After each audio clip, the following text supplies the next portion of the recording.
Hello friends, how are you? Welcome to FrontZ.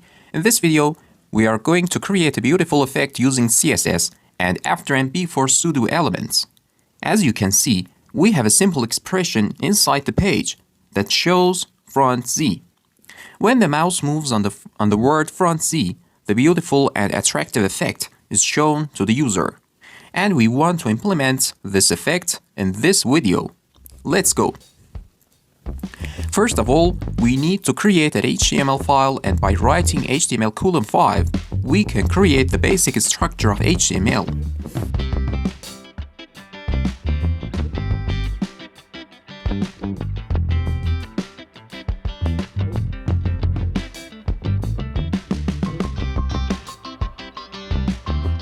Now we have created the CSS file and connected to the HTML file and start styling.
Now, it's time for styles related to pseudo elements.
Wow, this is great! We were able to design a very beautiful effect in a few minutes. I hope this video was useful for you and use it in your projects. Take care of yourself and goodbye!